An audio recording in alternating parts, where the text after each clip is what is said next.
Happy Tuesday, baby. We are back and better than ever for episode 3 of the Coffee and Cups podcast. We have a little bit of a switch up this week, releasing on Wednesday morning as we had some unfortunate technical difficulties this weekend with a couple of episode recordings. Nevertheless, we're back and we got some good recaps for you for the weekend. So grab a cup of coffee, grab an energy drink, grab a whiskey, grab a water, grab something, and let's get after it. It's time to wake up and check what's brewing. In the air, left field. The Tigers march to the World Series. Schultz, 5 seconds left in the game. Do you believe in miracles? Yes! Unbelievable. This is what we do. This is what we're on now. Welcome to Coffee and Cups, your Sunday morning sportscast with your hosts, Chris and Derek. Alrighty. Just a reminder that this podcast is a proud partner of Synergy Coffee Chicago. Synergy Coffee is currently running their Kite Runner series, where Justin, the owner, brews a new blend of coffee every week of his choosing. And once it's gone, it's gone. So he'll have, I know, some over to us this week. I spoke to him this morning, and he'll have some stuff ready for you guys. And we actually have some potential merch coming, so we'll share that. But huge shout out to Synergy Coffee Chicago for sponsoring our fantasy football league, for hooking us up with the coffee, and we'll have a storefront coming soon, so we'll bring that to you. We'll be a part of that. But yeah, huge shout out to Synergy Coffee. And speaking of Synergy Coffee and Derek, Justin gave me a call this morning on my way to work, and if you're not involved in our fantasy football league, you'll know that Derek played Justin in fantasy football this week. And Justin called me and he's like, "Hey man, I don't have the app. I don't know how to get on the fantasy football league. Like, don't know what's going on." He let his team auto draft and had 2 players that were out this week, not even playing. And he did pull off the upset on Derek. Derek, what are your thoughts on that unfortunate week 2 loss that you just suffered to Mr. Justin? I knew that he didn't have the app as well as I knew that he auto-drafted. So I was very happy, and I was not going to text him this week and tell him that he had 2 players out in his lineup, thinking that'd be an easy 2-0. Well, karma came pretty fast because he had 2 players out, and I only scored 64 points, and he ended up still winning. So karma comes pretty quick when you're not willing to help him. Yeah, that is So tough. that was devastating. We'll post some standings next week. Luckily, I am 2-0. It's my first year doing fantasy football in a couple of years. I know there's a lot of people that have a lot of things to say about my team, but the victories talk, baby. We're 2-0. Got another big matchup this week against, I believe, another 2-0 squad. So we'll see what the team can get done there. I got a pretty big boom or bust team. So far, they've boomed for me, and hoping for a little more there. Yeah, what were your? I know paying attention to some of the games this weekend. I know we were at Live. You know what? Any surprises out of your fantasy team or the NFL in general? Yeah, I mean, you could definitely go fantasy. I mean, Joe Burrow and just the Bengals in general are struggling. So I say struggling. I mean, it was a good game. It was a close game. But the 2 teams were good defenses. I mean, that's really what breaks it down. But Joe is just not performing, honestly, where he's been or where he could. So that was my biggest letdown, if you will. But I mean, honestly, he didn't look great last year, obviously coming back from an injury. But that honestly is not my biggest surprise of this year. That's obviously the biggest fantasy letdown. My biggest surprise this year is just Derek Carr just deciding to go off now that he's a Saint. Yeah. I have no idea where it's coming from. He's still a free agent in our league. And only I picked him up this 9%. morning. But that's going to be a bummer because I need someone else in our league that was really gunning for him. But I dropped yeah, Williams for him this morning. Yeah, that's probably a safe bet. Doesn't surprise me that Caleb's been a bust at all. That's a tough word to be thrown around 2 games into your career. Easily season 1 bust with the hopes that they came into. I don't know if you saw the clip of Allen walking off the field just, and I wouldn't even say disrepair, just done with Caleb Williams, just over it. Yeah, I mean, it was I don't know if it's Caleb Williams, though. So watching the game, I mean, he started off, I think, 12 for 14 in the first half. Saw some really good things because week one, we saw a lot of try to play hero ball like he did in college, and it didn't work. So I was really happy that the coaches got to him and he took to that coaching and got the ball out quick. He actually had the sixth fastest release time this week as far as holding the ball. So he wasn't holding on to the ball, but I think he still got sacked like 6 times. So I thought the Bears' offensive line was going to be average this year. I thought they were a little underrated because people thought they were terrible, but they're pretty terrible. So yeah, I got nothing too much on Caleb through week 2, except for the fact that I think he'll be fine. It's obviously sacks lead to losses, and they're not a sign of an efficient offense, right? I mean, you can go through and you can look at the way that Deshaun's being pressured. Obviously, Cleveland has one of the more expensive, I guess, teams when it comes to weapons. They pay their weapons very, very well, but they don't have the line they used to have. And that's one of the bigger struggles that you're seeing in Cleveland. However, it does sometimes come out and work for teams. It's doable for the Bears to go through and continue to work that way, but also he's not going to gain confidence in the pocket if he's more or less having a shot, and or a throw timer in his head the whole time. I get it. In the end of the day, they do have to be able to move on quickly. And that's part of the game, just regarding going through and knowing when you need to get that ball out. But there is no sense of security for him at all. Yeah. Well, the one thing I am going to latch on to right now is because I know a lot of people talk shit about Lincoln Riley quarterbacks. And hey, Baker's got a resurgence in Tampa Bay.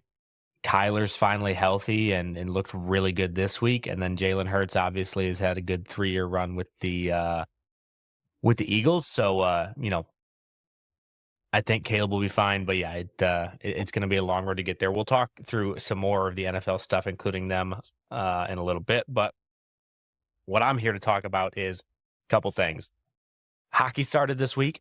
Got my Blackhawks jersey on because the prospect tournaments were this weekend and training camp starts tomorrow for the Chicago Blackhawks. So super pumped about that. We were at Live Golf this weekend, and Arch Manning Heisman 2025. You heard it here first. So great weekend, fantastic weekend of sports for me. Derek, I see you got the Live hat on. How did we like the Live event this week? And I know you went to the one last year. How did this compare with that? I think it was a better setup. The way that they had the course kind of outlined, it was a little bit easier to go through and see the holes. It was a little bit harder when they had it on over. Oh, I can't even remember the name of the course now. But it was a little bit more, it was a private course. This is a public course, so they were able to do a little bit more. They completely flipped the course from what its normal flow is, which made it interesting. They didn't add a whole bunch of length, which we ended up finding out there. I think there was like 130 yards total added onto the championship tees for this event. But just going through and adding the bunkers into some of the holes and kind of changing up the whole dynamic.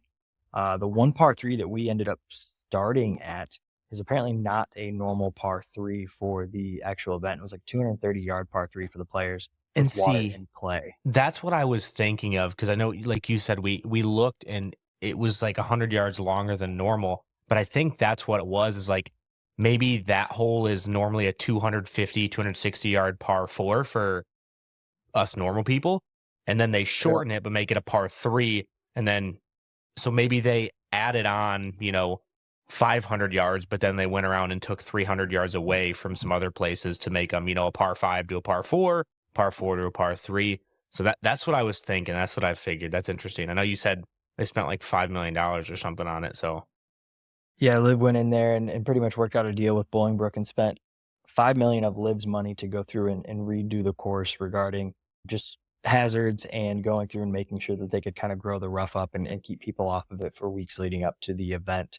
So kind of nice. Hopefully that means that they're going to keep it in the area. I know Saturday they had the largest attendance for any Live event, which is kind of great to see that kind of blow up in the Midwest there. Obviously golf happens all over the world, all over the country with all the different events. But for a league that doesn't gain traction or hasn't gained traction as easily, it was kind of nice to see. Very weird to see Championship Sunday that no one came out. I would say too, the marketing aspect of it too, they didn't do an amazing job of letting people know everything that was on the line. I say that in the fact that coming up in Dallas on the 20th, actually. So that's probably this weekend then, according to the dates here. That is the team championship, but the individual championship has been solidified for Liv with John Rahm coming out on top. Second Liv victory in his last 3 starts. So that did solidify his individual championship, and he took home the individual championship purse of $18 million for going through and knocking that out. So not bad for playing golf less than 20 times probably this year. Yeah, no kidding. So this is the first real golf event I've been to, and I I don't know. I didn't really know what to expect. Never been to a PGA event, never been to another golf tournament, never been to a live event. And so obviously live has been branded as golf, but louder and, like don't blink or you'll miss it. And I've watched live on TV and you get that pace, you get that feeling, but I just didn't get that as much there. And again, I don't know what to expect.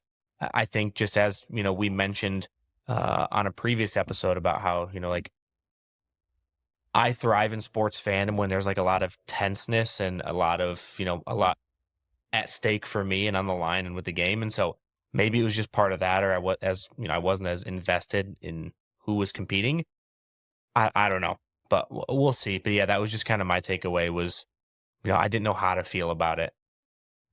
It'd be interesting to get somebody that has played competitive golf in a setting like that. Uh-huh. I've been to 2 live events now. I've been to the Rocket Mortgage, and golf is hard to just follow in general, even when you're trying to follow a specific player, unless they're just not on the leaderboard and they're not playing well, then you can obviously get all of their actual kind of shots. You can follow them throughout the course pretty easily.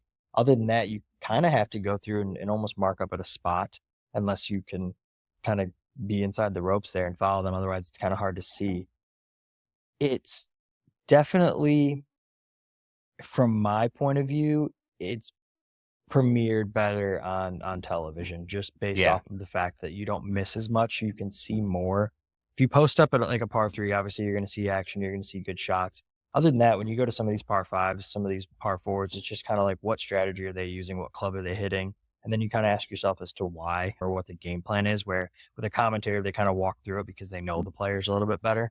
So it's a little interesting because for me when I go, it's just kind of watching their swings, watching their speed, kind of some of the close-up shots, like on the par 3s that we were sitting at. You could definitely see some of their approaches, like the chip shot kind of, I don't even remember who it was. I don't know the player. There's a lot of players on live that I do not know, but just watching the way that he actually kind of cut as soon as he made impact with the ball, just stopped his hands and stopped his whole club flow. And we had that clip that you ended up recording, but just very interesting to kind of see how some of their shots are set up, way different than the way that I try and pitch a ball onto the green there. But it's interesting. You have to almost look for the minute details when you're there and just watch the players rather than trying to watch the overall event because it's way different than any other sporting event. So it'd be interesting, someone that's played competitive golf and been in that atmosphere as a competitor, to see what they take away or what they look for or how they follow the game. I think it would be way more interesting from that perspective because you know or understand a little bit more. Obviously, we all kind of understand a stadium and the whole event is right in front of your eyes. So you can kind of see everything. You don't miss as much. Yeah. So it's definitely just a change. That's all it is. I think that's true too, is like, it's hard to be a part of it when you're only watching 2% of the event at a time because there's 70 other golfers elsewhere on the course and like 17 other holes that you're not seeing. I know we got around to a couple, but it's just kind of a weird thing where, you don't see the whole event. So yeah, definitely would like to go back and experience again, but it was just a different one for me. And speaking of big events in golf, I know you sent it to me last week. We have another rendition of the match coming up. Talk to me about that.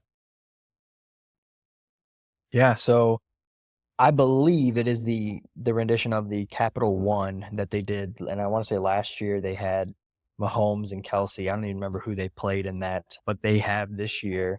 They're having kind of, which surprises me a little bit, but not. I mean, they're on friendlier terms. I know they've agreed to merge Live and PGA. I know there's a lot of red tape still has to be kind of completed as to what it's even going to look like.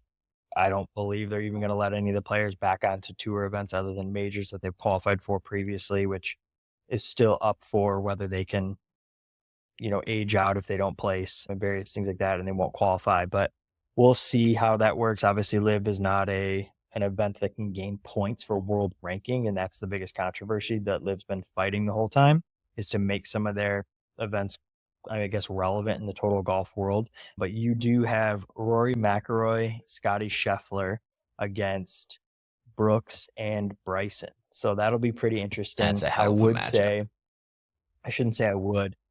The joke that I have made is I guess the ultra wealthy against you could say the ultra wealthy and Rory. Obviously, Rory's made a tremendous amount of money just in golf in general, but with what Scotty's made this year, he might as well be on Liv because of the amount of money that he's just made towards the tail end of last year and this year in general. I mean, he's proven that if you can be good at golf, you will get paid on the PGA Tour. You obviously just have to be good at golf rather than Liv where you can kind of show up. And I say that in kind of like a side note, but an interesting thing. So, the range goats, and obviously you saw Bubba Watson out there this week. Mhm. He is actually tied and under the cut line for Liv. So part of the contract there is they have to now, the board at Liv and or the commissioner there, Greg Norman, actually has to approve and give him a pass into next season. He's a team captain. First time I believe it's happened with a Liv team captain, but his points and his performance were bad enough this year that he is not sanctioned to come back to Liv unless they have given him a special sanctioned pass. Oh, how the mighty fall.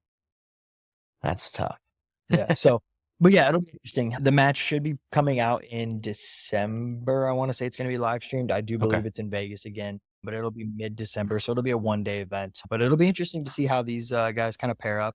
Who's kind of buddy-buddy. Obviously, Scotty's a great human and super nice guy. Yeah. So I'm sure that he will be a little bit cordial. But I think we're going to see a different side of Rory, the competitive side. But I think we're going to see the kind of nicer side of Rory because of all the kind of controversy that's been going on with Liv and PGA. I think that he's been burned a little bit by the PGA. So I think he'll be more cordial towards these two at this event than he has been in the past at Masters and things like that.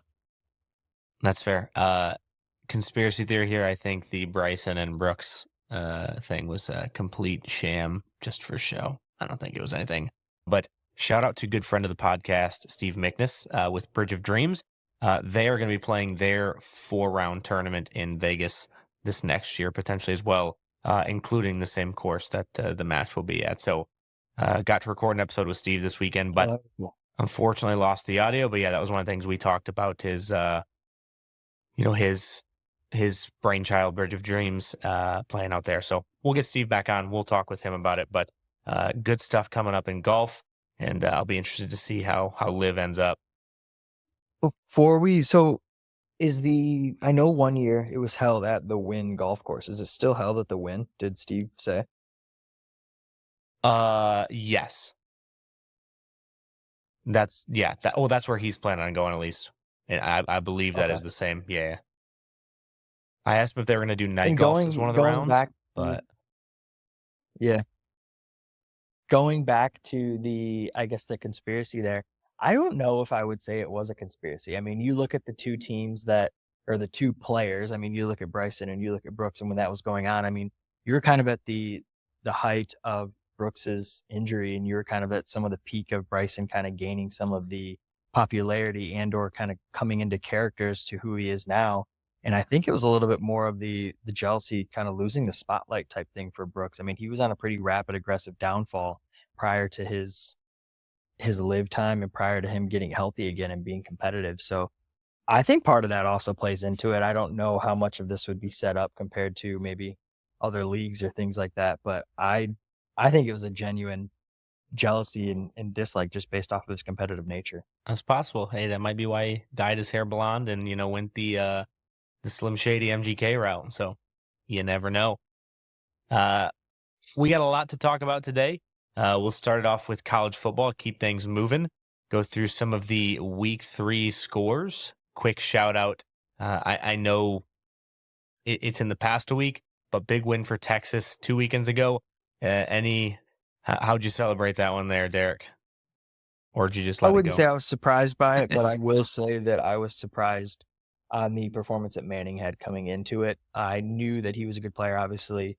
I mean, they weren't challenged necessarily. I mean, they already had the game kind of in a full control scenario there, but he not only obviously broke based off of pace, Tyreek Hill's fastest speed record there, but just the composure that he had in the pocket, he can show that he can actually control a whole offense and be able to go through and remain composed in a kind of you're the guy situation, not a hey, we need you just to be in here to kill the clock out situation. So it was good to see. It shows that they're truly building in the right direction, and this is going to be a team to come for years, and it's not just going to be kind of a one pop off and not to take a shot at Michigan. But they obviously are in a reloading situation, which in the last couple national championships that you've seen, the teams the following year were not in I shouldn't even say reloading, they're in a rebuilding situation, but the last few national champions were not in a rebuilding situation. They were reloading year after year. So you kind of see the first one-off team in the college football playoffs to win a national championship, and how some of these programs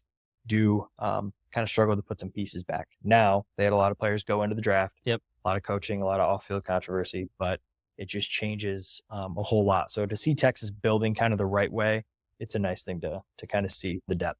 Yeah, absolutely. And I think Michigan we saw kind of build that right way too, and you hope for a little more sustainment. But hey, again, 3 college football playoffs in a row and a national championship. I'll take that too. Moving on to some other games. Quick hitter, Kansas State ended up beating Arizona 31-7. I know I was kind of wishy-washy on who I wanted to pick there, but ended up going with Kansas State. Really believe in what Avery Johnson is doing, and I think that's why Will Howard left and went to Ohio State. He ended up having, not a ton of yards, just over 150, 160 yards, a couple of touchdowns, and then I believe he had over 100 rushing yards as well, and a rushing touchdown. So big game for him there. We'll see if Arizona can bounce back. Still think they're a good team. The big one, though, we'll hit the big 2 next. Georgia 13, Kentucky 12. Wow. I don't. Sad.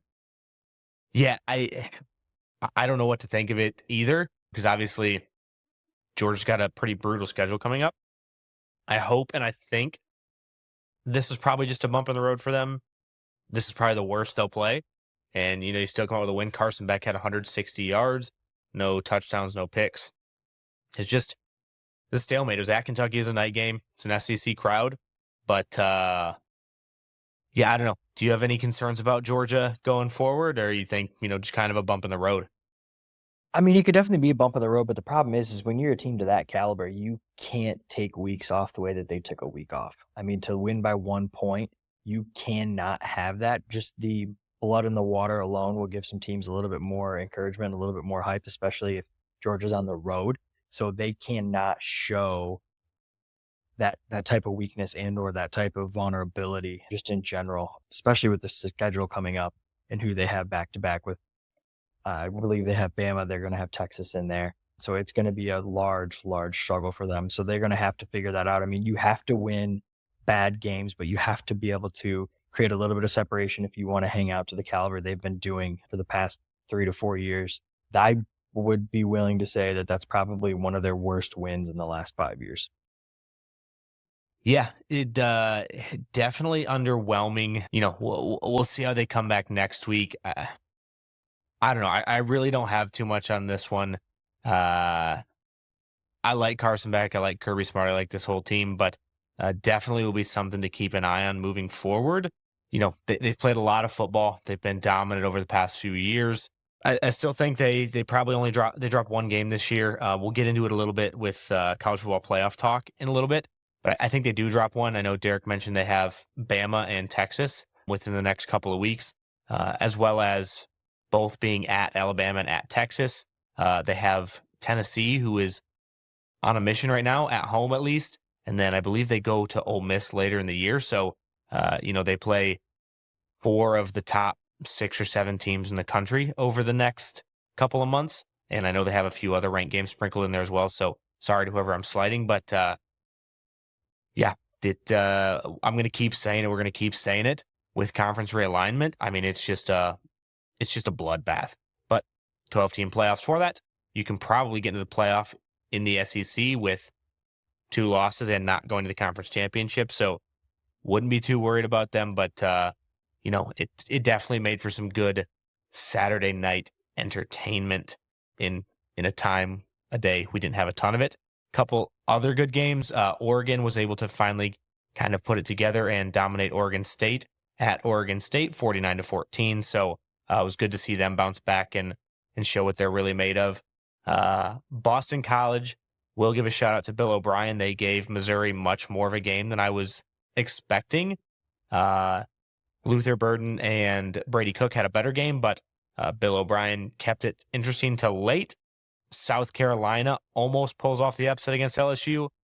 I don't know if you got to see too much of that game, Derek, but a lot of controversy around the officiating. South Carolina's young quarterback went down at one point during the game, and they had not one but 2 pick sixes called back because of penalties. Some would call them questionable. Some would call them bad discipline. I don't know. That's a tough one, but I know we talked about Brian Kelly and kind of, being on a slippery slope, and that slope was almost a bit steeper after this weekend. So I will say they're doing a better job in college than they're doing in the pros regarding letting some of the things go. I mean, they're letting a lot more things play out, but I think this is going to be a case where I'm actually surprised we haven't heard it now, but I'm surprised that we have not heard a ruling from the NCAA that was maybe a poor call. I think that was a legitimate pick six, and I think that should have stood. I think that should have sealed their deal. But yeah, I think, was it? I'm not necessarily surprised. I mean, obviously it was a valid call, if you will, but I don't think it was detrimental to the play. That's kind of what I'm thinking. Like, was it completely necessary? Probably not. But the quarterback was chasing down the play. Did he stand a chance of catching the guy? Probably not. But if somebody's going to chase down the play, whether you're on offense, defense, special teams, you're going to get smoked. And, obviously quarterbacks are easy targets sometimes. So, yeah, I didn't love it either. The one thing I will say about LSU is they could not run the ball to save their life the first 2 games. They did have a true freshman, Caden Durham, step up with 98 yards and 2 touchdowns against South Carolina. So if they can get that running game going consistently, I think Garrett Nussmeier is a pretty good quarterback. But if you're relying on him to be the whole offense, I think it's probably going to be a long season for Brian Kelly. So, yeah, I don't know. I kind of wanted South Carolina to win. And again, I thought they probably deserved to win. Go ahead. Before we go on to, because I know our next one, and we'll have a little bit more to say in that, but I think that credit is due a little bit more to Boston College than kind of what we said. So Boston College is the first team to put up points on Mizzou at all this year. So that Mizzou team's been rolling. So to see them come in, and obviously now they are in the top 25, I think that we're going to see more of this Boston College team, and I think we're going to continue to see them climb. I wouldn't be surprised if towards the midway point we see LSU a little bit under that Boston College team if LSU continues to struggle, because eventually they're not going to get lucky. So I would definitely say to keep an eye out for that Boston College team, and LSU's just got to get it together. They have to go through and put a complete football game together on the ground and through the air. But props to Boston College. I mean, that's going to be the biggest thing. Yeah. Is they're rolling right now, and they have confidence. They might have lost, but they have confidence in the right areas. Yeah, and looking at their schedule, not easy, but not too hard. So they got Michigan State night game this weekend. So I'll be cheering for them. Western Kentucky, and then they play Louisville and Syracuse to close out the season. So, those will be big tests again to see, kind of how far they've come in the season. But, a good story in college football right now. And, I'll be interested to see kind of how they progress throughout the year as well. I know you alluded to the next game. What's the next game? I think they rule Michigan State. I hope so. The one that busted my parlay. Yeah, I think they do. But yeah, our next one, the one that busted my parlay, cost me probably, I think it was an 8-leg parlay. So it was going to pay out pretty well there. But I had Notre Dame losing to Purdue. They have not looked good after coming out of week 2. Obviously, they did get the week 1 win there. I was pretty hype on them, but it was very much hot and cold so far this year.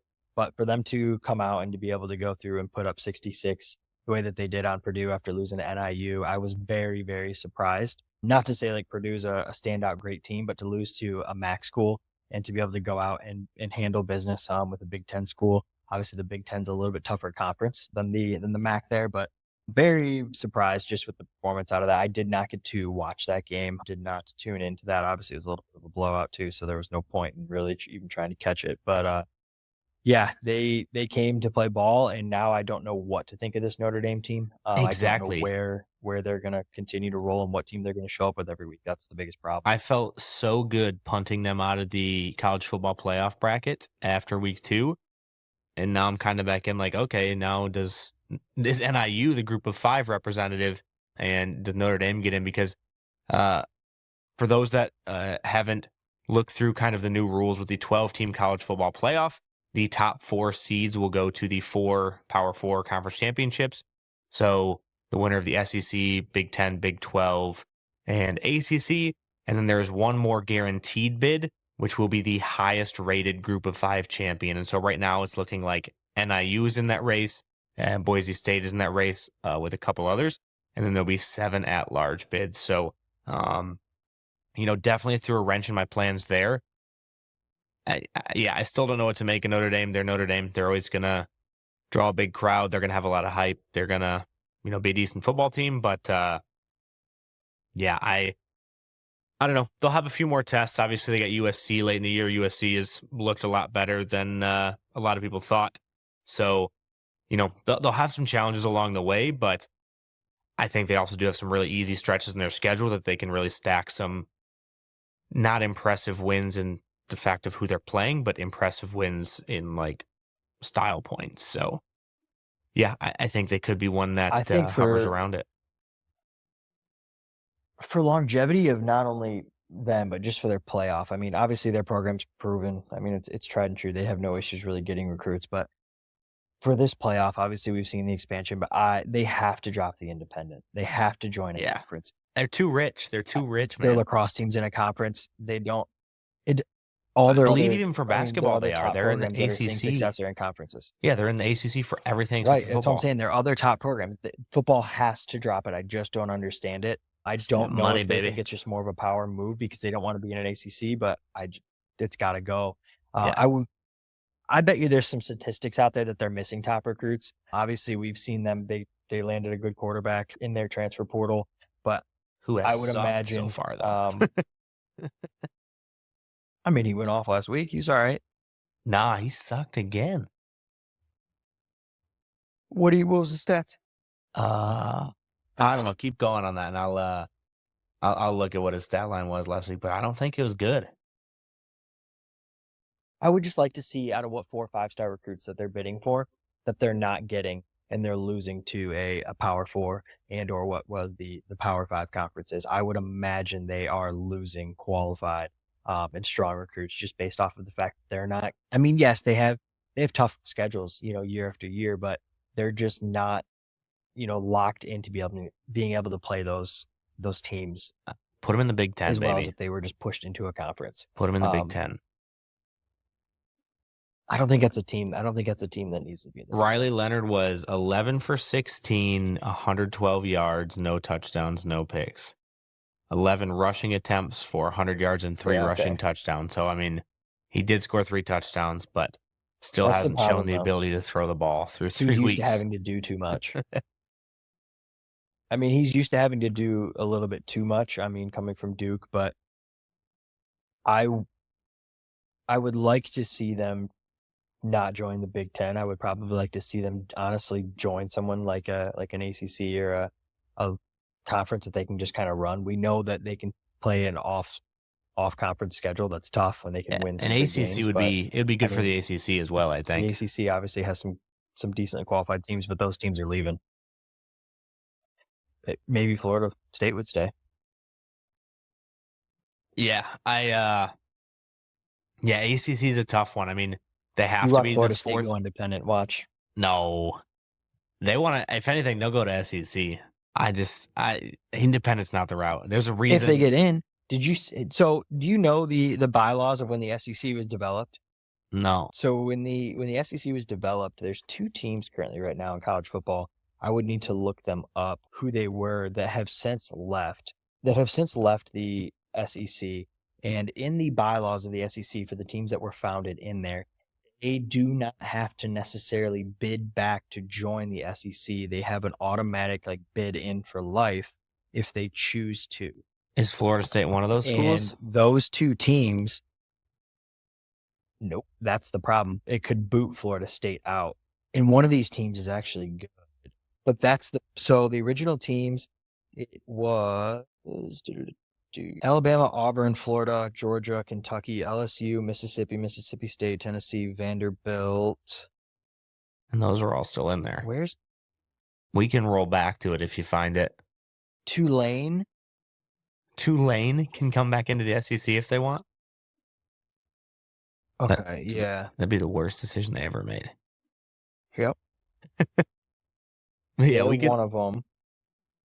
I'm not saying that they would, but I mean, they have the ability to do that. Interesting. That's a wild clause. No, I didn't know anything about that, frankly. But speaking of the SEC, got our first conference week, big conference week matchups next week. Oklahoma playing against Tennessee. And so I guess we'll see if Tennessee is everything they're cracked up to be this week. I'm excited for that one, needless to say. So say that again. You said Tennessee. Are you excited for? Tennessee versus Oklahoma this week, baby. First big conference matchup in the SEC. I don't think it's going to go in the way that. Where are you hoping that goes? I mean, I hope Tennessee beats the brakes off of them. I hope Oklahoma gets destroyed every week, but I think it's going to be a good game. I think it's two really good offenses. Jackson Arnold has been back and forth. He's been efficient, but had the pick six late last week. They were able to overcome it. But Nico Amaliava has been shredding defenses. So I just think it's going to be a good game. Hoping Tennessee comes out on top. But yeah, I think South Carolina and LSU was a good game this week, obviously. Two pretty good teams, but having the number 6 team versus the number 15 team in week 4 in conference play, I mean, that's what Oklahoma and Texas came to the SEC for. And that's what all of us as fans are here for, man. I'm excited for that one. The other one, and maybe not as big of a matchup, we have a Friday game with Illinois and Nebraska, both being ranked. So a couple good games there right off the bat. We got USC Michigan this week. Alex Orgy starting and sending my dad and my brother there for the birthday. Happy birthday, Nick. Happy birthday, Pops. I hope Michigan wins for that one for Texas's sake, to make that win look better. And also so they can have a nice, happy day. We got number 12 Utah versus number 14 Oklahoma State, another conference matchup in the Big 12. And then I think an underrated one, we have Kansas State versus an unranked but 3-0 BYU team. So we're starting to see the conference games kick in and getting some good games on the schedule, baby. I don't think Tennessee wins that game. What? I think Tennessee beats up bad teams. Haven't they both done the same thing so far this season? Yeah, but I'm just looking at history. Tennessee just did it 71-0. Put together good wins. That doesn't matter. Yeah, I mean, They're just beating boys. It doesn't, but I don't know. I saw some wild stuff in some SEC chats today that Tennessee is like the 07 Patriots, but playing against college kids. So there's people that are pretty high in Tennessee. I am not quite that high. I think maybe they're in that 7, 8, 9 range, but some smart people and some dumb people think this team is really damn good, man. So I don't know. You going to put your money where your mouth is? No, I don't have any more money left in my FanDuel account. Sugar Sean took all that money out of there. What'd you bet on him? Just to win? Yeah. I put the rest of the bankroll on Sugar Sean, and he did not cash out. After a really, really bad college football day, I was like, you know what? This is what's going to help. I'm not even going to bet. UFC. Not even going to go through and bet. No, I'm going Sugar Sean. Never bet on this. Never bet ever on UFC before. And I was like, this is what's going to roll with it. And I woke up the next morning and didn't have any money. And this is why I don't So bet. my allotment football season is technically out because I put a little bit of money in, and I was up, and I was still positive when I put the rest of the bankroll on there, and now I am officially in the negative for football season. So I have not deposited any more money into FanDuel yet. Do we Because need to do like proven to myself that I a can make good Nashville decisions. bachelorette party and give you like a Venmo QR code so people can send you money to bet? That, or we're just gonna have to go through and maybe call DraftKings and get a DraftKings maybe sponsorship in there, so we can start being like those betting podcasts, and Get I a can bet couple other bucks people's in money. there. All right, Yeah, something Derek like will that, drop because his it's just not working. Derek will drop his Venmo if you want to, or Cash App, whatever, if you want to buy him a drink or buy him some bets. This is why I don't gamble. It's because I'd be a degenerate. Yeah, all I'm gonna get if I drop my Venmo is a bunch of cash requests. That's all I'm gonna end up getting. But good news is you I don't think didn't. anyone's gonna donate. Good news is you have some self-control not to put more money in, at least allegedly. I don't know if that's true or if you're just saying that for the internet, but props on you for not being a gambling addict. We know some other people that No, I can definitely show you. I'm at don't have the 0 on same there. self-control. What Now, it won't be at 0 if some of my futures hit, okay. so I'll be good on that. How far in the future are they? But I am end of the season, Oh, so they'll okay. be in time for NHL, which is fine. But yeah, I am currently at $0 in that bank account. Boo. I only put in $25, so I'm not down too bad. But I did get up to 90, and my last bet on Sugar Sean was $40. So I should have withdrawn the 25, but I did not. And then I would have been even there. But that's life. It's a tough part. That's Derek's. That's what Derek's account says right now. And I'm in some pretty extensive I'm in some pretty extensive gambling group chats too, but I Yeah, I clearly know. went out I'm my in own one of them ventured now, away from the and people that are actually good at it. yeah, I come out of lunch or wake up in the morning to a lot of texts that I don't know what they are, but it's fun to follow. Yeah, most of the time the picks and the props are sent to us like 2:30 in the morning most of the time. So not to say that person's a fiend, but they could be the one that they could work midnights, or they could be up checking all the polls. Who knows? We don't really know where it's at. We don't really know what their lifestyle's like, but they're the ones that's positive. So That's fair. no criticism there. That's fair. Well, any of those games that you're kind of having circled, it sounds like Oklahoma, Tennessee. Any ones on that list or not on that list that you have circled for this weekend? No, nothing crazy for this weekend. I honestly haven't even looked in for any of the potential money lines or bets or anything like that. But no, I don't have anything kind of crazy this week. I'm a little interested into what's going to happen in Michigan, because I think it's going to be a little bit of a downfall. I'm waiting for Ohio State to play someone quality, but that's not this week yet. Nope, they so got we'll Marshall see. this week, so they'll be beating Yeah, some trash. turds around the toilet. Yeah, so not too worried about it. Well, fair. I know you're the resident NFL man. Week 2 just wrapped up last night. Again, just going to continue to plug myself for being 2-0 in fantasy football. Might be the only time I'm ever 2-0 at anything for the rest of my life. Obviously started on a tough note with the Bills beating the Dolphins 31-10, and Tua with another concussion confirmed. A lot of talk around whether he's going to retire or not. He has come out and said he is not going to retire. He has no plans to retire. Has gone on the IR. So tough for Miami, tough for Tyreek Hill bettors and fantasy owners, but obviously don't want to make light of it. Really tough situation. Obviously, we know his history. Just a fantastic human being and a pretty decent NFL quarterback. He's shown some struggles in the playoffs, but yeah, just absolutely awful news for Tua and the Dolphins. Yeah, I don't think it's a decision that he can make and or anyone can make right now. It's super detrimental. I mean, obviously, to just his health. I believe this is his third concussion now, being in the NFL, and they're all pretty serious. Obviously, every concussion is pretty serious, but just based off of the nature that you obviously see, it's a little bit more alarming compared to you have players that sometimes get hit and you don't even know about it. It just kind of pops up, whether you have fantasy or whether you're kind of watching the game or streaming it, or you kind of see it afterwards. But his are very alarming and very jarring from what we have seen. So either he just, is way more susceptible and has some major issues, or it's just because of the history. It's a little bit more apparent. So I don't expect to see anything probably this year, but I also don't know if we're going to see Tua this year.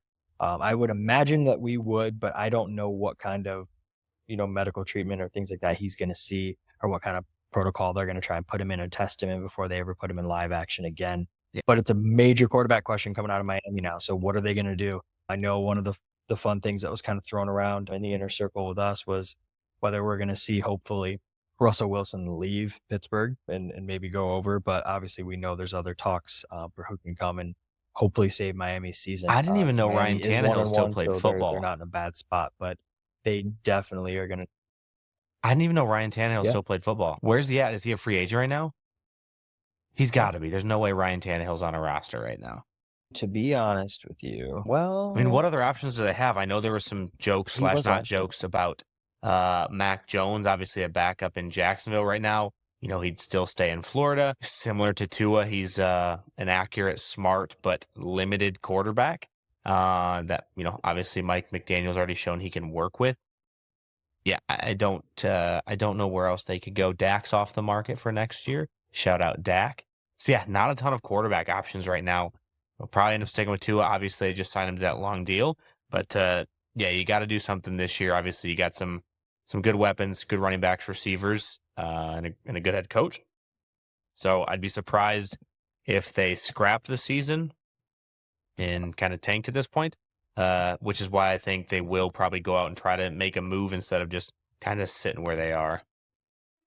You can't, at this point, you can't. I mean, it's too early in the year to scrap it with a team of their caliber. Tannehill does appear to be a free agent. He was last year still on the Titans roster, but he is a free agent this year. But they're too good of a team to not put something together, to not find somebody. I mean, you have, obviously these teams will not go through and trade these players, but you have a lot of teams right now that are up in the air with some of their starters to the point where, I mean, even Jaden Daniels, he's not starting. I do not believe. I believe he's now sitting behind Andy Dalton. No. That's Bryce Young, you turd. There we go. I knew it was one of the guys. But yeah, so I would imagine that you're going to see some movement. There's going to be a trade that's going on.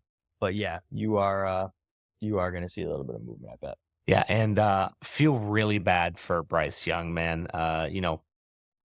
Obviously he's had an uphill battle his entire time, but this that team sucked. That's what I'm saying. This organization is a dumpster fire.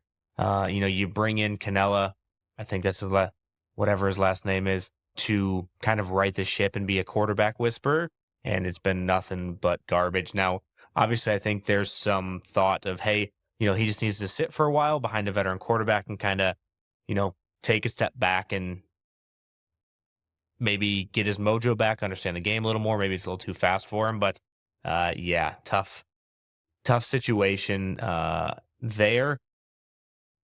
So SB Nation, the Finsider, has 5 quarterbacks that they should get, and let me know what you think of these. Mike White, Buffalo Bills practice squad. Don't hate it. Ryan Tannehill, Tom Brady, CJ Beathard, or Jimmy Garoppolo, which I don't think is the worst option of all time. Jimmy G? You don't think Jimmy G is happening? It's terrible. Well, he's better than what they got now. Why do you think he would? He's a backup to Matt Stafford. He's not better than Tannehill. Yes, he is. Tannehill was never good. Yeah, but I'm just saying these options, it's a better option. If you put weapons around him, he can be a game manager. Jimmy G can't. That's the problem. No, he showed it.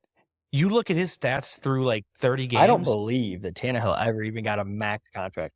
Because he sucked.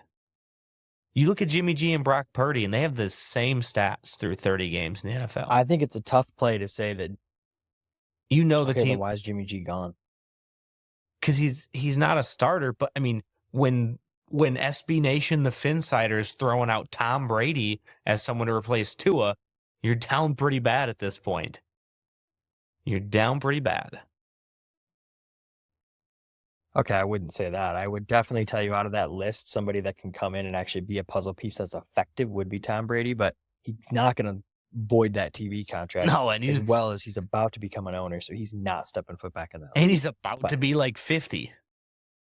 You can't go from getting a max deal and being one of the highest paid quarterbacks to being a backup and then telling me that he's going to be good.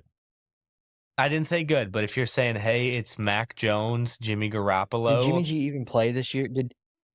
Last year, I think he was with the Rams last year too, because develop Mac Jones? I think Mac Jones or Jimmy Garoppolo make the most Give me sense his right now. stats then. What were his stats last year? None. He sat behind Matthew Stafford, I think. Mac Jones makes the most sense. in my Or eyes. no, Jimmy was in Vegas last year still, I think. Yeah. Because he was getting Devontae Adams murdered every He should have been week. in Vegas. He should have been in Vegas. And that's what I'm saying. He's been bouncing because he's trash. Yeah, I mean, because he's trash. And he's at least he he's not a sucks. 37-year-old been sitting in free agency for a year piece of trash like Ryan Tannehill. He's fresh trash, man. Fresh trash is way better than old trash. You gotta know that. All right. I bet you last year we had this conversation, you would have said the same thing about Flacco. You would have said the same thing about Flacco, and look what he did coming into the Browns I mean, last year. I would have taken Life. Flacco over Tannehill. I don't think Came out of free Flacco was. agency. Life. I don't know, man. Healthiest he's ever been. Yeah, I don't know. Dolphins Flacco's still available. He's a backup now for the Colts. Yeah, baby. Still available. Hey, and Anthony Richardson, your hot take on him getting benched might happen. I would love to see. He's been pretty cheeks these last couple of weeks. Or both of the weeks, I guess. I know. He's not good. He's had some ridiculous plays, but he we'll see. has sucked so far. Yeah, we'll see. Another surprising one, Saints 44, Cowboys 19. The Saints have scored on 14 of 14 offensive possessions this year. They have not punted the ball once. Right. Derek Carr is apparently Drew Brees now in New Orleans. More good for the Saints or more concerning for the Cowboys, in your opinion? Concerning for the Cowboys. With them handling business like they did in Cleveland, especially since with that defense, it's a little bit more concerning for the Cowboys, I would say. I would tell you I am 100% hands in the air, don't understand what's going on with Derek Carr. Nobody does. Again, in my eyes, is kind of where I would view Jimmy Garoppolo of being kicked around organization to organization. He's relax a little bit on that. That's ridiculous. It's throwing lunch meat at the ceiling, hoping that it sticks. I don't think anybody's ever done that. He had enough mustard to make that piece of bologna stick on the ceiling, because I have to and cannot fathom, and I'm trying to wrap my head around it, how he is performing right now in New Orleans. Well, first off, that's not a real saying. That's not a real saying. Yes, it is. It's not a saying. You can throw shit at the ceiling or something else, but I don't think anyone's ever thrown lunch meat. The thing you put mustard on it and you toss it to the ceiling and it sticks and it stains it. Look up. Derek Carr's not a bad quarterback, but I would 2 years ago would have told you the same thing. Currently, where he's at now, I mean, coming out of Las Vegas, I mean, with the weapons around him, bad quarterback. I don't understand what he's doing now. Don't understand, backs against the wall. Maybe that's where he's at. Because if he fumbled this contract, look at your boy Baker. Look at Baker. He's doing the same thing. Baker wasn't bad in Cleveland. Jimmy wasn't bad in Vegas. Or not Jimmy. Sorry. Why are we talking about Jimmy Garoppolo? I'm talking about Derek Carr. That's what I'm saying. Derek Carr was not bad in Vegas. How many playoffs did he make? It's the same thing with Dak Prescott. Dak Prescott's not bad, but he doesn't win playoff games. I don't think Dak Prescott's good. I think he's overpaid. So he is overpaid. He's now the highest paid quarterback in the NFL, and he's not the. I know, and they should have moved on. I cannot believe they chose to sign him. Yeah, that shit was wild, man. Especially week one before they even went and played. Like, that blew my mind that they decided to give him that deal, because now they can't even sign Parsons. Hey, Jerry's got some tricks up his sleeve, but Derek Carr, I just don't understand what they're doing there. I don't understand. I don't wrap my head around what Dallas is doing, but that's Dallas's problems. I don't really care. I've never been a Dak, never been a Zeke fan. I don't understand what they see and what they continue to develop. Obviously, it probably goes down to a lot of the minute details, whether it's the footwork, whether it's the, ability to understand the game. I mean, I never played football at that high of a level, but it just blows my mind that they are continuing to invest in him and they're not looking for a replacement, and they're not looking to build in that position. Yeah, Because that's why I go to and now that's way out the window based off of this whole band scenario with Dion. But I don't see Dion going to Dallas anymore. But that's why I get my Dallas is in it for the butts in the seats, yeah, and not for anything past that. Because why are you still on deck? Move on. yeah. And back to Jimmy. God dang, why am I talking about Jimmy? Derek I Carr. tell you got something for him. Derek Carr just under 3,900 yards last year, 25 touchdowns, only 8 picks. In 2021 with the Raiders, threw for almost 5,000 yards, had 4,804, 23 touchdowns, 14 picks. Year before that, 2020, 4,100 yards, 27 touchdowns, 9 picks. Total career, 40,000 yards, 247 touchdowns, only 108 picks. Derek Carr's not And bad. don't get me wrong. I said Derek Carr 2 years ago. I would have said he was a dog. But in Vegas, how many playoff games did they make? 1, 2, Is that factual? 1 or 2. Is that factual? I think so. I know they had the one where they had the crazy game against the Chargers week 17, and the Chargers actually called a timeout with like less than a minute left or in overtime or something, and Vegas ended up like kicking a field goal to win it or something stupid because the Chargers screwed themselves. But yeah, I think that might have been the only one they had with him. Okay. I don't know. At that point, then you go into the Baker argument, because obviously Baker had the one, but I think I think Derek Carr was set up way better for success than Baker was, just by the organization. Yeah. But honestly, I don't know. There's 2 trash organizations, Mark Davis and his bowl cut dating a 25-year-old. That's about the only thing the Raiders have going for him. I don't see that, and Max Crosby's kind of a cool dude. I mean, they're going to get Tom Brady as an owner, so maybe he's just going to develop. Yeah, maybe they'll help his quarterback. maybe they'll figure something out and not be a trash bag of an organization. I don't know. Buccaneers, speaking of not trash bags, beat the trash bag Lions 20-16, which was good to see. Jared Goff, 307 yards, no touchdowns, 2 picks. Baker, a little bit smaller of a statistical game. I did see his interview, I think it was yesterday morning, where they're like, hey, how'd it feel to have your career-long 11-yard touchdown? And he's like, damn, that's my career-long? Like, that's pathetic. That's sad. So I thought that was kind of funny yesterday. But, yeah, he continues to look good. It's not great. I'm happy to see the success against the Lions. I was a little bit nervous for that one, but I'm happy that they were able to go through and pull that off. Last year, they did lose to the Lions. It was 20-6. So nice to see that they could come in, go through and pull that one off. Now, that stat does kind of surprise me. His career-long passing touchdown is 11 yards. No, rushing touchdown. Oh, okay. Yeah, that doesn't surprise me. Okay, good. I was going to say, how do you have that with passing OBJ touchdown. and who he had? But I was like, that doesn't make sense. Okay.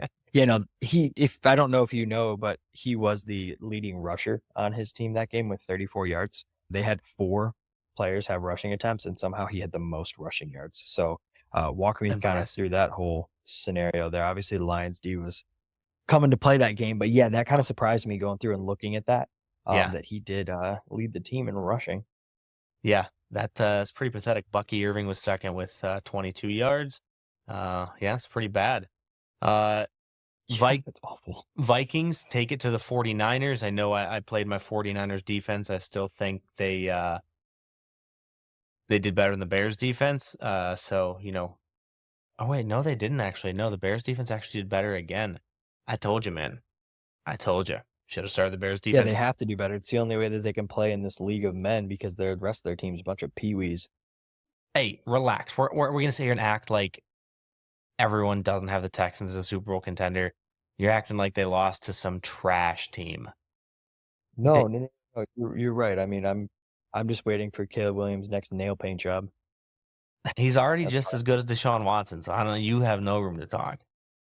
I didn't say Deshaun Watson's a good quarterback. All right. Then Nor we're do I even. think that he should start.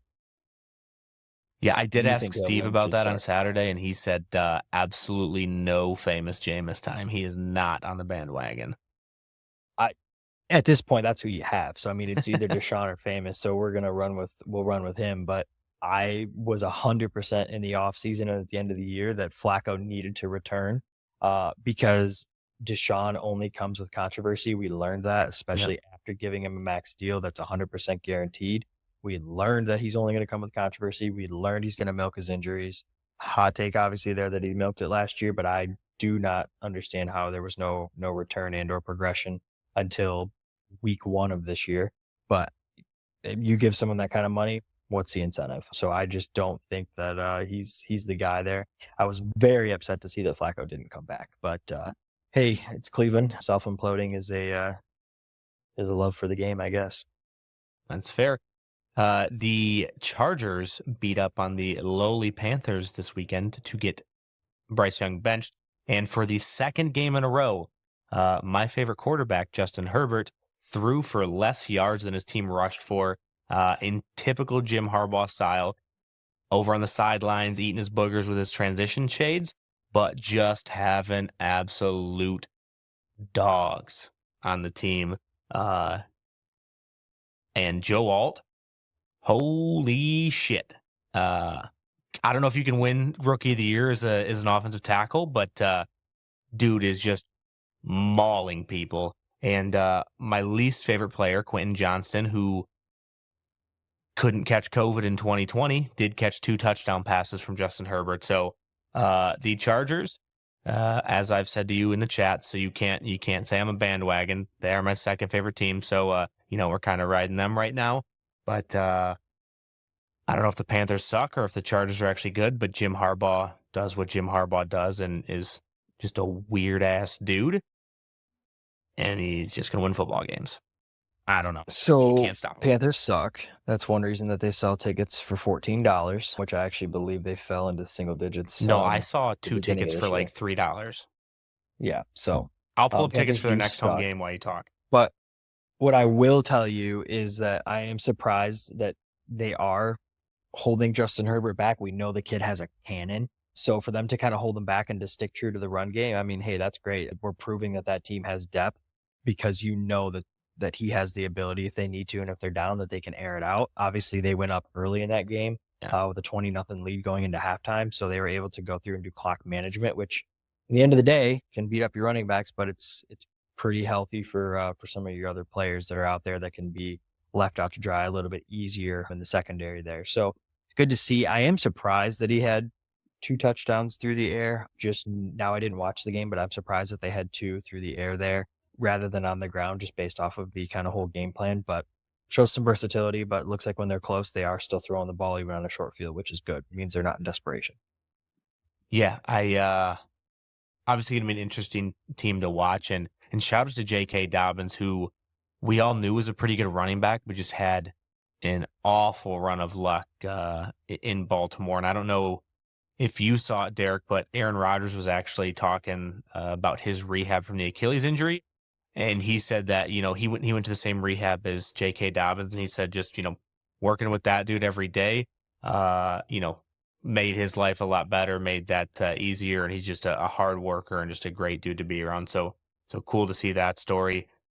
Your Browns won 18-13. Any quick notes from that game? Luckily, we got a good kicker. People think it's weird the Browns draft kickers. There's a reason that you draft kickers. It makes me nervous. We'll see. I mean, there's no room in the pocket. There's no time. We know, and it's another kind of weird hot take with just organizations and their quarterbacks. We know the money Trevor Lawrence is getting. I don't understand the money Trevor Lawrence is getting. This team shows bright spots, but they're not consistent. So I know he has the ability. We all know that, but it's just weird that they have continued to, push him to what was last year that he got a max contract, and you just still don't see any positive consistency and then long-term positive outcomes for this team. But it doesn't make me feel good that they won 18-13 on there. It makes me nervous for the rest of the year, but we'll continue to see what they can piece together. Kind of feels like got away with one, honestly. Didn't deserve to win that game. Yeah, and speaking of kickers, you're not the only one. The Commanders won 21-18 against the Giants with 7 field goals. And then I believe the crazy thing is the Giants scored 3 touchdowns, but somehow got no extra points. Now, I didn't watch this game, but they scored 3 touchdowns, only scored 18 points. And the Commanders kicked 7 field goals. So NFC East, the turd show that we expected. And the NFC South with the Atlanta being actually halfway decent, the Saints being decent, kind of a flip flop of the joke of the NFL. So good for them. And then the Cardinals. Oh, baby, the Cardinals put up a good week one against the Bills, obviously blew a lead there. And then week 2, a 41-10 smashing of the Rams. We mentioned it earlier, Kyler Murray healthy, Marvin Harrison Jr., 130 yards and 2 touchdowns in the first quarter. This team still sucks, but that was damn exciting, and it made me remember why I all of us probably love watching Kyler Murray, even if you don't like him individually.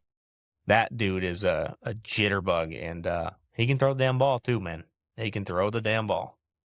I'm curious now, after when this game got to halftime, I was very curious on whether the quote was actually true from Kyler Murray, saying that it's not his job to make sure that he's feeding the rookies, just knowing what he did in the first half after week 1, and apparently when that quote was made. So I don't know if that was just a bot account or just trying to get clicks from somebody, or whether that was an actual quote that he made after week 1, but very interesting performance to have Marvin Harrison right after a quote like that was supposedly made after week 1. But Marvin Harrison showed that he's here to play, and that some teams are going to have to definitely continue to figure out what they're going to do in that secondary, because he's fast, he's young, and he's healthy. Yeah. We love that for Marvin Harrison. And I think I did see it. I think he did say it, but I think, you and I talked about this a little bit at Live on Sunday. Is that the best way to put it? No. But no, because it's his choice. He might not get the target, but if he's open, you see him. And if you don't see him, you're not going through progression. And that's what I was saying too, is, it's not your job to make sure Marvin Harrison gets catches so that, he can get stats and win Rookie of the Year, but it is your job when you're down by 6 points or 7 points, whatever it was, and he's wide open 35 yards on the field, to throw him the damn ball. So, yeah. Hey, right. But I understood what he's trying to say, but maybe not the best way to say it. But good for them. Great game there. A real just garbage game. Steelers 13, Broncos 6. I know we have some people in a gambling group chat that are Steelers fans, and they're talking a lot of shit about Caleb Williams being worse than Justin Fields right now, which I think is garbage. True. But that is another situation. That is a Browns situation with Baker Mayfield. Justin Fields needed to stay in Chicago. No. Chicago's problem was not Fields. And he's proving that, and I love it. Yeah. Similar to Baker right now, I love Baker's success. I love Fields' success. I hope we don't see Russ. I don't think Russ is the player that everyone thinks that he is still. I understand the issues that he had in the former organization. I've had similar conversations with the gentleman that you were referencing prior, and I stick to my guns there that I understand that he may have not had the support in Denver regarding his head coach, the playbook, a lot of the schemes. But at the end of the day, I don't think Russ is who we think. I think Fields is. I think he's going to continue to develop. I think he's going to be a decently 4 to 5 year quarterback there in this for the Steelers. And I hope that he's not great. I mean, just in the end of the day, I do not want to see them have success against the Browns. The Browns have been able to at least handle business one game out of the year in the last couple of years, but I like Fields. I want to see Fields succeed in there, and I want to see he's not the same as Baker, though. That, he's not, but that doesn't mean that he can't be, because a similar story of Baker. Baker set the rookie passing touchdowns record. Like Baker's helps.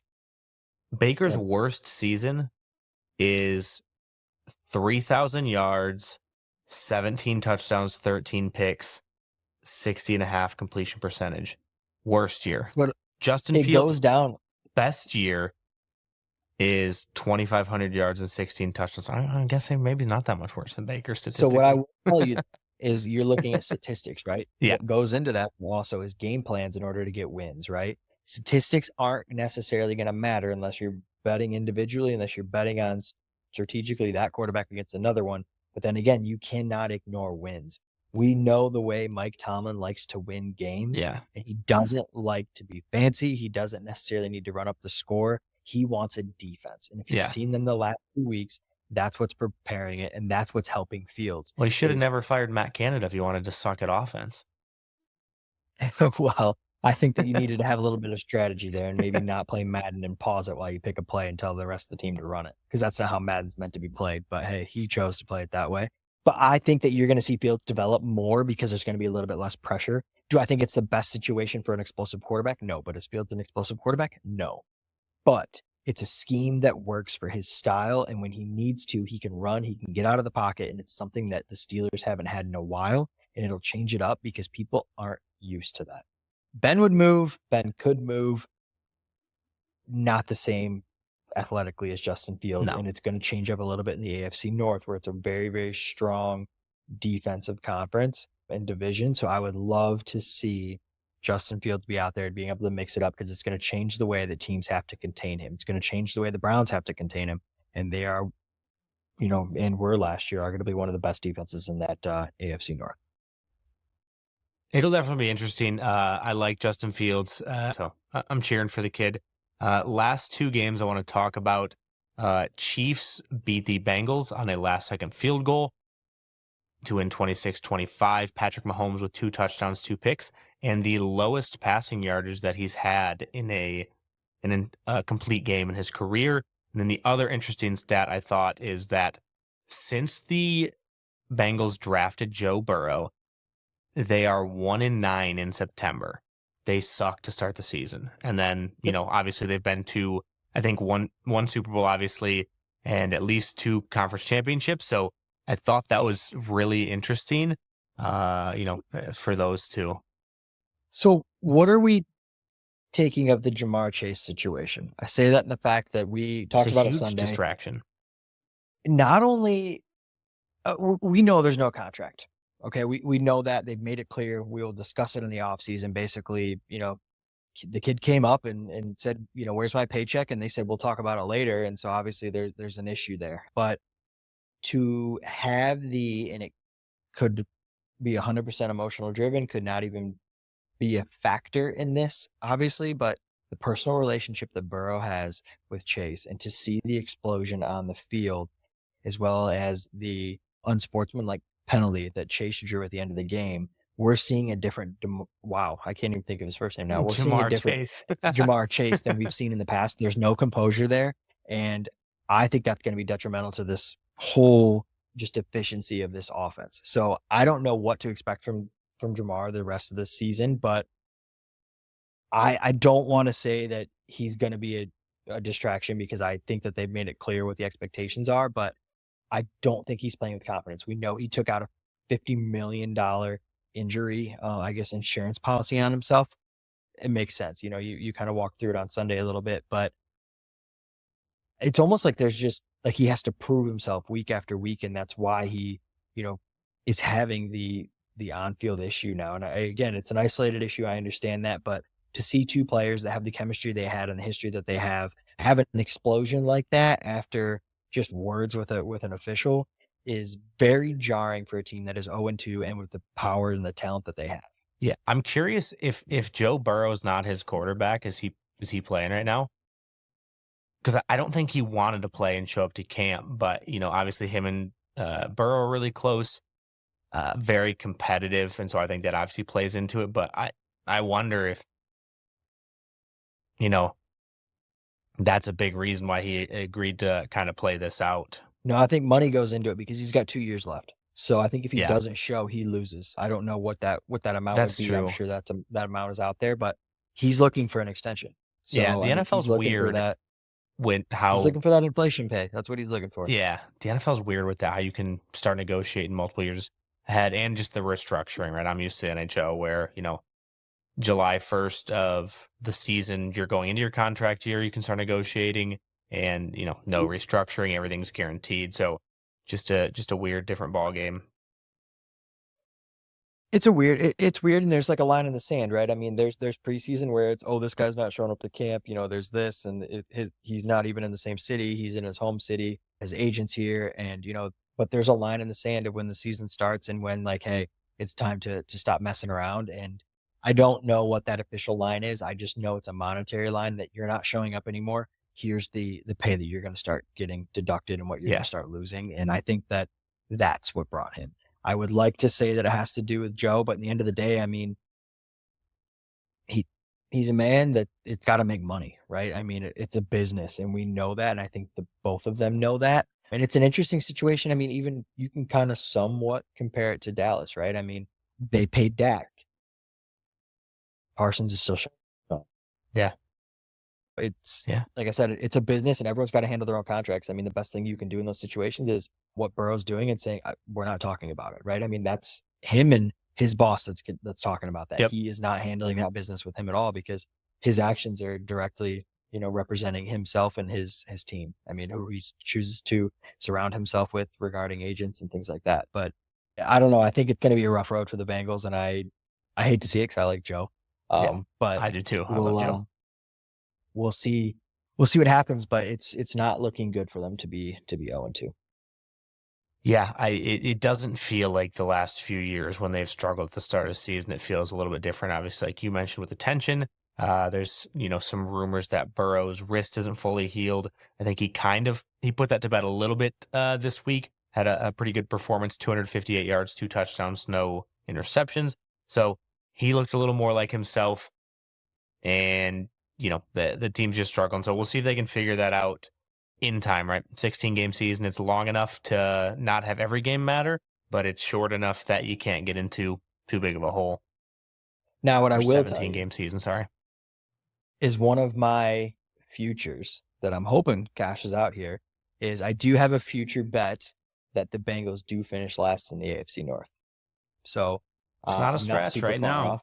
It's not. Yeah, a stretch it doesn't. Right now. I placed that on September 5th. So What are the odds on it? plus 2,100. Damn. So yeah, I put $1 on it, and it's a $22 payout. So Hey, that'll we'll get your bankroll restarted, man. That'll get your that'll bankroll almost set me restarted. back to even for the football year. So we hope that comes to fruition. We'll go positive. Cleveland can win over 8.5 games. So All right, and we're hoping for it there. Monday night, obviously, had the Falcons and Eagles last night. As you mentioned, Kirko Chains struggled a bit in the first half, but really came alive in the second half.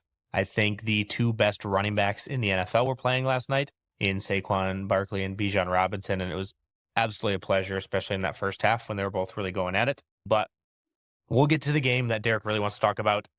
You can go ahead and roast me about the Bears. Here's your free reign. what do we want to talk about at the Bears? I don't know. I just figured you'd want to talk some shit, so I just figured I'd From give last week? No, from this week, from the Texans game, man. Well, that's what I mean. From last Yeah, week. Not yeah. looking forward. Week 2. What? Okay. Give me your worst. I mean, I don't need to say a whole lot. I want to go. The only thing that I want to say, and I know that I had actually it'd probably be faster if I just looked it up this way because I don't remember the stat off the top of my head, but I know I did text it to you. It was something that I don't even know if I made it verbal on the podcast, but I know we had talked about it, and I said I wasn't going to make it as a hot take, but I did come out and say that I thought, at least in private to you, that Caleb Williams QBR would be lower than Justin Fields in his rookie year, and you said that'd be crazy, and I ended up kind of backing down a little bit because I was drinking a little bit of the tea, but so far this year he has a 23.9 QBR. He has 2 interceptions, 0 touchdowns. Is that good? 260. Justin Fields in his rookie year was a 73.2. Yeah, I think that's good. Yeah, I mean, that's great. I guess Justin Fields currently has a 94.4. Yeah, I'm not even going to defend it. I'll just say Caleb Williams is going to be fine. He's going to be great. But if he's not great, we're just going to draft Arch Manning in 2 years, and that'll be and great. toss someone's career down the drain that could be a future Hall of Famer. Yeah, pretty much. Dude, Okay. I mean, And just so we can talk about a stair step, I don't know if you know how stairs work, but when you're like stepping up them, they gradually increase. And so Arch looking at the Manning takes last 4 elevators, years- baby. And so looking at the last 4 years for Justin Fields, he has posted a better QBR year after year. So Yeah. I would say the problem is probably Chicago. You're probably not wrong, but I'm gonna get sappy about Arch Manning real quick. Don't know how much you got to watch it. I know we're talking about the NFL, but I know you said that he was actually him in that week 2 scramble was faster than Tyreek Hill's fastest speed in week 1. But the thing I really Not week loved, 1. yeah, I'm sure he passed it last week, but it was good for top 15 in the NCAA this year. Big old Arch Manning. But the thing that impressed me the most, and Sark said he scored a touchdown on his first play, and Sark said that was the third read on the play, which I thought showed the maturity from Arch too, which is something I'm really excited about and something that I was nervous about with Quinn sitting out. It looked like they kind of ran a little motion, a 3-by-0 set, had a little shallow, then had Gunnar Helm going deep and had DeAndre Moore coming across the middle. Look to Gunnar Helm, nothing there. Look to that flat with Isaiah Bond, nothing there. Drops a nice little 10, 15-yard right across the middle and, gets that score on the first play. Proceeds to throw 4 more passing touchdowns with a couple of absolute dots. And I was actually recording with Steve when the game was going on, and my buddy was texting me that Quinn got hurt, and then some other people got hurt, and so I was in the middle trying to record the podcast, figure out what's going on, and then Arch just starts going on a run. So I know we're talking about NFL, but can't overstate enough how excited I am about Arch Manning and just the calm, cool, collected, the ability to make multiple reads, make the right decisions. I know it was obviously a garbage team. We'll see him this week and then maybe against Mississippi State. But Arch Manning and Dylan Raiola, I'm going to say it every episode. Mwah. Just so much fun to watch. How long does Arch Manning stay at Texas? I saw something today, and this won't happen, but I think it was Drew Brees said that he should stay for 5 years. He did. Drew Brees is recommending that he stays for 5 years, competes for a couple national titles. So yeah, you sit for 2 and then you start for 3. I think that's a bit much. I think probably start for 2. I think 5 is a bit much in this day and age, but the kid's built different. He's patient, he's calm, mature, got the family. And so if anyone was going to do it, it wouldn't surprise me if he was, one of those elite quarterbacks that hung around longer than he needs to get drafted high, but yeah, I don't know. That seems like a long time. I think that it's a tough question to answer now because of the fact that I think 2 things go into account here. One of them being injuries. Mhm. How injury prone is he? How healthy does he stay in his time at Texas? And does he feel like he needs pressure to go to the NFL and to make that money? Now, the second thing there is what helps that is these kids make money now. Yeah. Right? So obviously it's not necessarily NFL money, but they're not playing an NFL game. I mean, there's a little bit more, I guess you could say. I wouldn't even say a little bit more. I would say it's a little bit less violent of a game. It's still a violent game, but I mean, they're not full grown men. I mean, you're not getting to the speed that some of these, defensive linemen are achieving at the NFL level. But I think it plays a role to it. But I think he's smart enough, and I think there's a little bit more maturity there than some of these other quarterbacks that are leaving early, to where I think that we could see him staying and truly maturing, seeing a little bit more of the bigger picture. But then again, I think injuries come back into play there. Is what does that big picture look like regarding his health, his injuries, and his ability to go to the NFL, pending on if he can stay healthy throughout college? Obviously, that's going to give you a little bit more confidence to kind of chill where you are, develop, and know what you want to work on. He has obviously a lot of good mentors. So I could see him staying and doing that as long as he can stay healthy. I don't think he's going to feel a push. We're all just going to have to see. But I think this NIL will keep some of these kids there. Maybe we'll see a little bit more Bo Nixes in college football. Maybe. Sorry about that sidebar, ladies and gentlemen. Derek, I'll have you kick it to week 3 NFL if you'd like. Keep the show rolling. Yeah, so we can go on over to week 3 there. I think some of the crazy week 3 matchups that we need to watch out for. And some of the interesting ones is I think that the Thursday night game, if you will, that we'll see coming up first, I think we're going to see the Jets hit a little bit more of their stride. I don't think it's going to – Patriots D's been good this year, but I do not think that it's going to be as close as maybe the last couple of games. I think that we're going to see a little bit more of Aaron Rodgers. I think he's getting a little bit more confident, a little bit feeling like he's actually healthy mentally compared to what we've seen physically. So I'm pretty excited about that game. I'm excited about the Giants and the Browns. Hopefully that we can get another win there. That's just a personal little win and or hope there. Then going through on over, the only other game that I'm kind of hyped up for there is going to be The Texans, Vikings, that could be a pretty good game. Could be a shootout. We'll see what we Yeah. can find there. We'll A see if little the bit more surprised oh, from go the ahead. Vikings this year, but I'm just surprised in the Vikings this year. I'm surprised what they put together so far, but I'm excited about that game. So I know you had some notes on that one. Yeah, I mean, I think it's just going to be exciting to see how legit the Vikings are. Obviously, we hope Justin Jefferson plays this weekend. I think he will. But yeah, Sam Darnold was pretty fired up after playing the Niners this week. Made some comments about Kyle Shanahan should have never cut him when he's come back into the locker room. Obviously, he was behind Brock Purdy last year in San Francisco. So I think he's got a chip on his shoulder.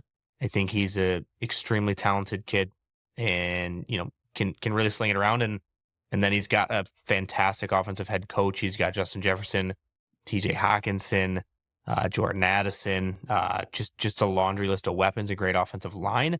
And so I think, that'll be a really good matchup. Obviously, CJ Stroud and the Texans are must see every week with the ridiculous weapons they have. And so I think that's just going to be a primetime fantastic matchup. And I think it's also a 1 p.m. game, though. Okay.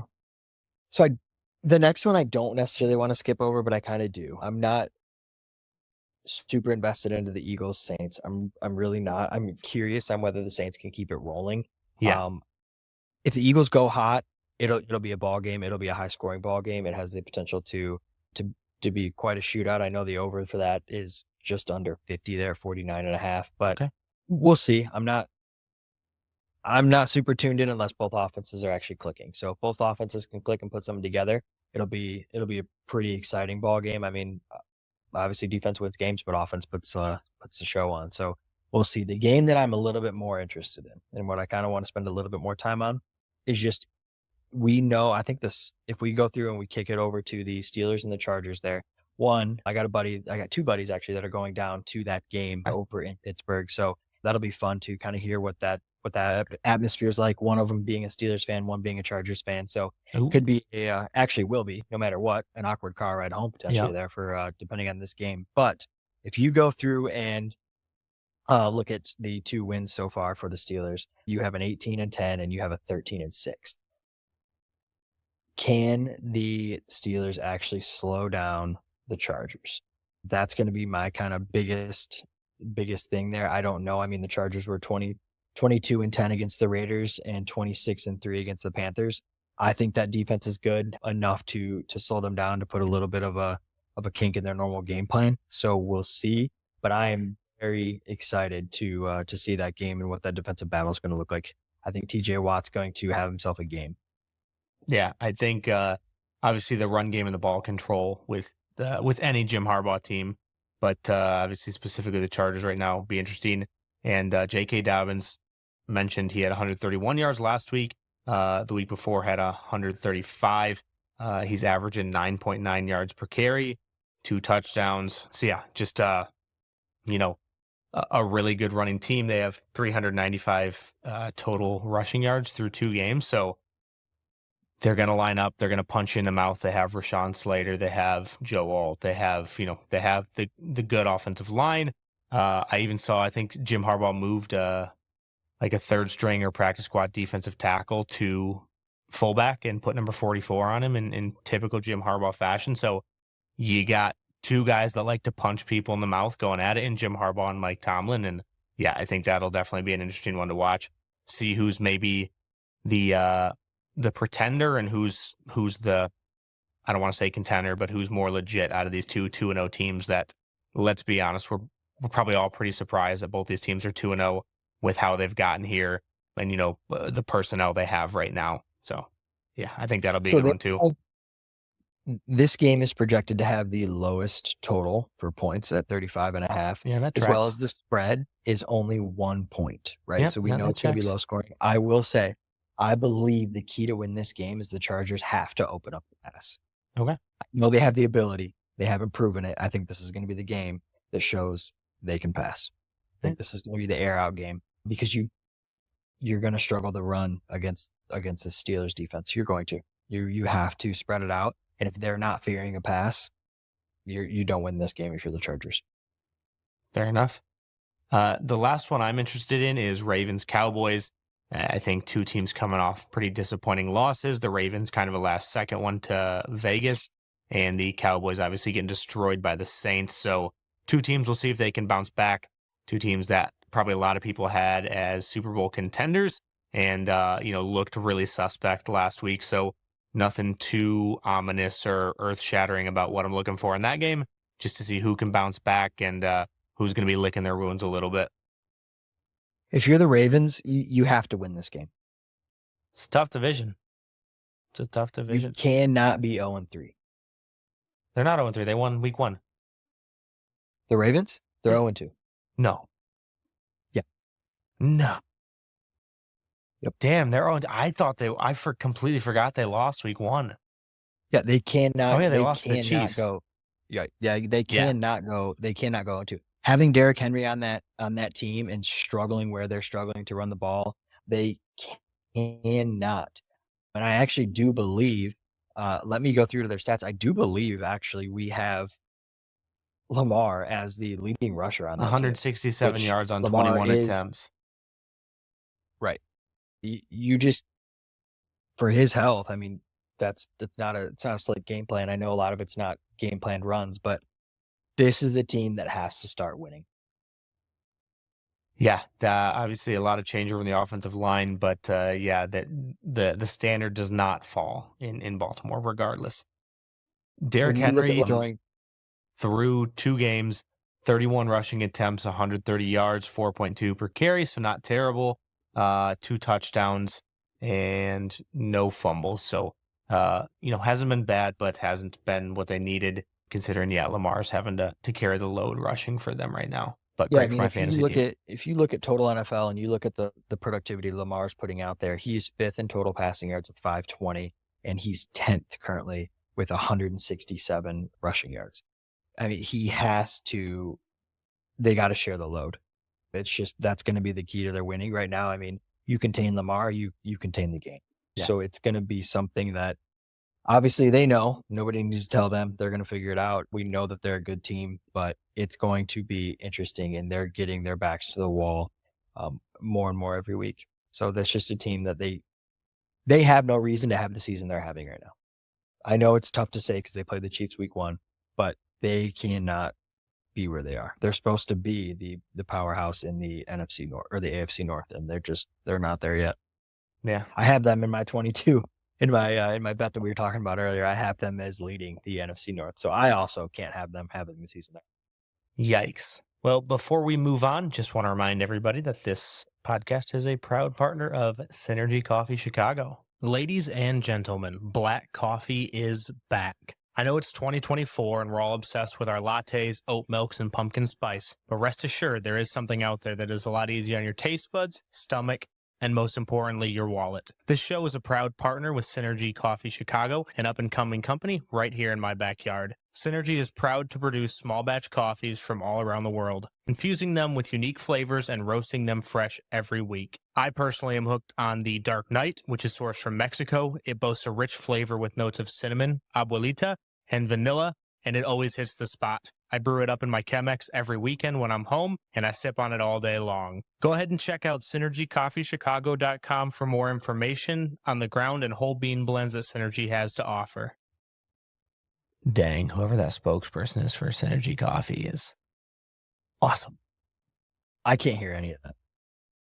Well, with that being said, we will kick it over to the Bush League Play of the Week with Derek Martin.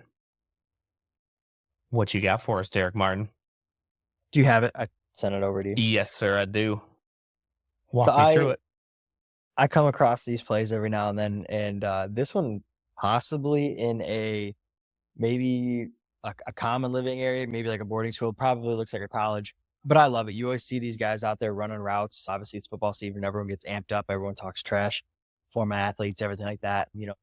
Best way you can kind of, in football, do it other than Oklahoma drill, which we know how that turns out for everybody, is they run a route, 1-on-1 there. So came up to an incomplete pass, or you could maybe call it defensive pass interference. But I personally love these plays. So our gentleman here ran a route, burned our guy, ended up streaking up what would be the sideline, and did not account for the pylon that they were using as potentially their their end zone there, smoking a light pole. Yeah, it looks kind of like either Notre Dame or University of Michigan campus. So, good news is if it's either one of those, that person can probably try out for quarterback because threw a decent ball and neither of those teams can throw the ball right now. Also, that's a pretty big open field and pretty small light pole. So, either a lot of talent or lack of talent to put that ball right on the pole. But yeah, hey, it's I always mean, you could say it was a lights out route, if you will. that was a good one.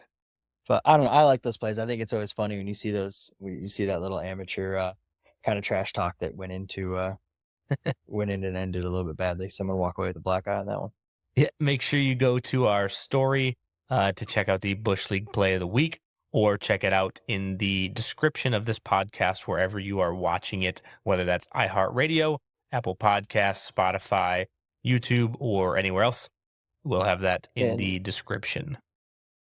And for those of you that are and or have listened to old episodes, we will create a little story kind of compilation underneath and or right under, I guess, yeah, it would be underneath our header, if you will, in Instagram. And we'll have all the old Bush League highlights of the week there so you can see them past unless they get taken down because they're not originally posted by us. Beautiful. Look at this guy, innovator. Last real thing I wanted to talk through is NHL season. We won't get too in depth. Actually, I have two things left. Sorry, because we forgot one earlier in the episode. NHL season coming up, like I said. The first preseason games are the 21st, which I believe is Saturday. So really exciting there. I know you all remember my week 1 prediction that the Chicago Blackhawks would finish ahead of the Detroit Red Wings this season. So we'll see if that's a spicy take or not. I think for me, you just really, again, excited to see the hockey season get going. I think the Montreal Canadiens are going to be kind of my up and coming team to watch this year. That definitely made some improvements, have some young guys getting better. It's going to be a good season. We obviously had a great Stanley Cup final to finish last season with the Florida Panthers going up 3-0 against the Edmonton Oilers. Connor McDavid was able to will the Oilers back to tie it up 3-3 and then lost in Game 7. So first ever Stanley Cup for the Florida Panthers. And obviously a heartbreaking one for Connor McDavid, who we all consider to be the best player on the planet. But it's right around the corner, and so we'll be hot into football and hockey season. And I'm going to be a mess, and my girlfriend's going to hate me for the next 6 months, so it should be pretty fun. Derek, I know you're a kind of a weird Dallas Stars fan. What else are you looking for this season in the NHL? I'm really excited for Connor Bedard. I know he's not on the Stars, but I'm excited to see this kid continue to come into his own. Obviously, he was taken out last year with the jaw issue, but I'm excited to continue to just see him dominate the league and what he has in store for the rest of us. Kid's a playmaker. He's fun, full of energy. And I mean, just with his size, he can carve everyone up because he is such a little guy, but he has some power. So I'm excited for him. I know we talked Sunday. I do plan to attend the Hawks game with Detroit this year in Detroit, since that is a little bit closer.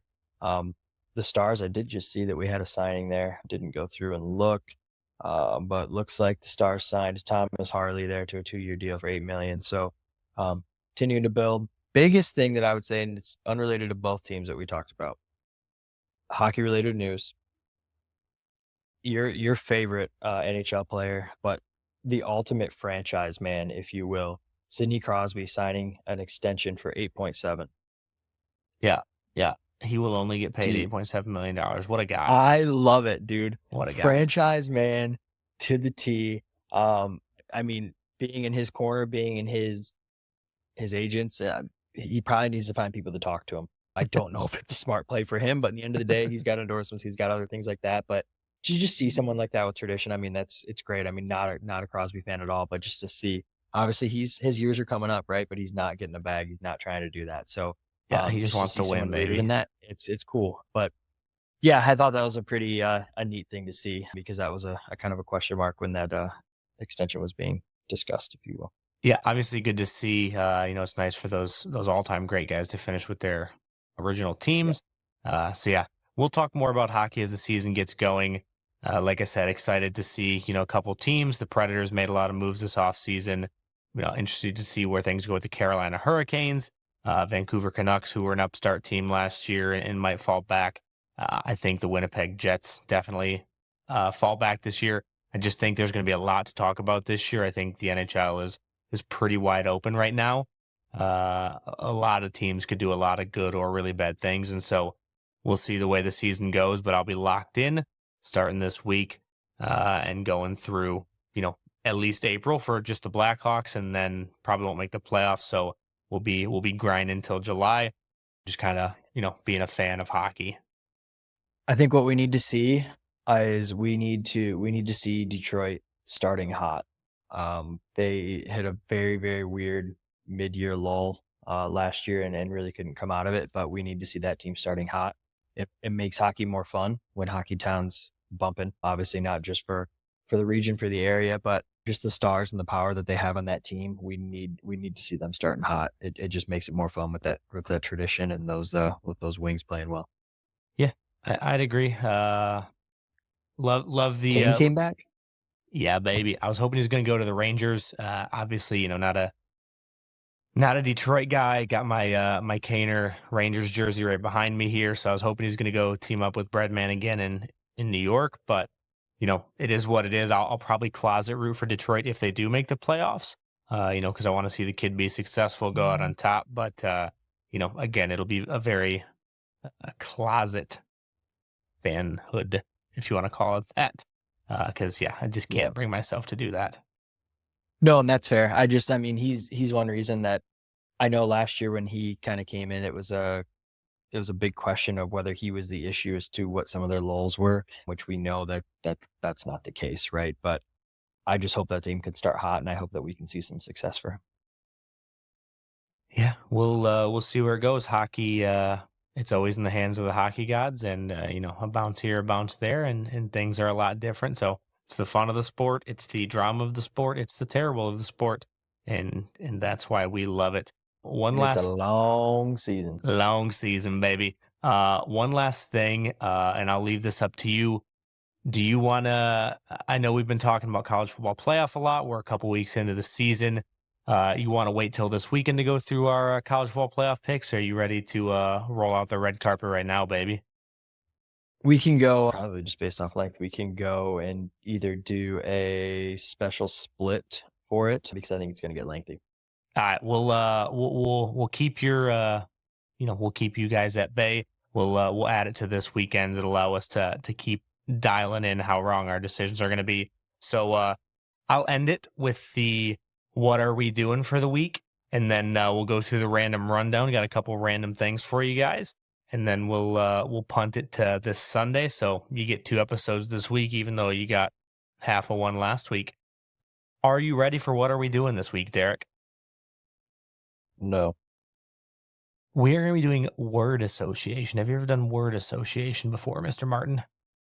I can't read normally, so I think your therapist does it with you. Your therapist says, "Hey, what do you think of when I say this word?" You know what I mean? What a segue into our next sponsor, BetterHelp. Maybe in the future. Hey, maybe in the future. But yeah, we're going to play some word association. So I'm going to give you some words or names or things in the NFL right now. And you're going to give me the first thing that comes to mind, whether it's one word or a sentence or whatever. So this could be dangerous. First one, Derek Carr. Trash. Dallas Cowboys. All show, no go. Deshaun Watson. Can I use multiple words? Yeah. Okay. You said Deshaun Watson? Yeah. Oh, Milker. NFC North. Chain link fence. Can't run through it. NFC North, not AFC North. Ooh, ball pit. Chargers offense. Held back. Pittsburgh Steelers. Do you want to be more specific on them? No, just the Pittsburgh. I was going to say Mike Tomlin, but we'll say Pittsburgh Steelers. You can go off of either of those. I want to go off of offense or defense. We'll go offense. You should have said defense. So, unknown. Derrick Henry. Misguided. Matt Eberflus. Where's he even at right now? He's the head Still coach in- of the Chicago Bears. That's what I thought he was. I thought, well, wasn't their last name or their last coach, Matt? That's true, Matt Nagy. Yeah, so I was going to say, I thought that they had a Matt. Who, by the way, is before. the defending Super Bowl champion quarterback coach for Patrick Mahomes. Matt Nagy. Didn't know that. So Matt Eberflus. Yeah. Well, I mean, this kind of goes more towards his GM versus him, but terrible at picking prospects. All right, piss off. We love Ryan Poles. This is a Ryan Poles fan page. That'll wrap it up for this week's That's it? episode of What Are I We can keep Doing? going. I mean, I can keep feeding you some. I can keep going. Carolina Panthers. Cheap. Kirk Cousins. Sore back. I'll tell you, I like Kirk. Big Kirk fan. So, I mean, just laid out. He's laid out. Jared Goff. Cannon. I'll give you one more. I gotta give you what's a good one now? We'll give you New York Giants. Danny's going to be begging for dimes. Shitter Sanders. Not top 10 draft pick. Oh no, I was just saying they're gonna draft Shitter Sanders next year. Do you think so? Maybe. I don't know if they will. I'm gonna yell at Shitter Sanders again before we get off this show. Do you see that Dion didn't shake Jay Norvell's hand before the game, and Shitter wouldn't shake the quarterback's hand after the game? And I know Did they you said see what Shedeur said in the press conference after the game? when he brought his whole offensive line in. Nope. On why he didn't shake his hand? Yeah, because he was talking shit on Instagram. No. Oh, Yes, but no. what'd he say? He was asked why he didn't shake his hand. He said, "Oh, I didn't know that was their quarterback. I thought it was the water boy." Damn. Yeah. That's So a lot of I talk for honestly a do quarterback that not went think- 4-8 last year. I think the problem with Shedeur Sanders is, again, don't know the meticulous details or the minute details, but I think he's going to be a distraction no matter where he goes. Yeah, and you got to be I don't good to think be a that- I don't think distraction. that- You got to be Right, really and good to be a let's- distraction and still play. Let's look at what the Giants did with Odell. Yeah. Bye. And he was I damn mean, good. obviously, right. He So kind of I- wanted out, That's but why yeah. I don't think he goes. That's why I don't think he goes there. I don't think they want the distraction. I also think wherever he goes, Deion's gonna almost be a LeVar Ball, and he's Oh, gonna be a problem too. Jesus. Because I do not think Deion I never stays thought at about it like Colorado. that. I never thought about it like that. That's tough. That's tough. And we'll wrap it up before we get too deep into the Colorado talk. Last thing, the random rundown. Found out this week, Josh Allen, Bills quarterback, was a former top 4 diversified crop farmer in the FFA, Future Farmers of America, in his senior year of high school, which is very impressive. Good on you, Josh. If you live, You can see that jacket. yeah, You can go and see that jacket. Where's that at? Where's that museum at? It's got to be in his home state, right? I think it's in California. Yeah, he's from California. I'll have to look it up. But yeah, FFA.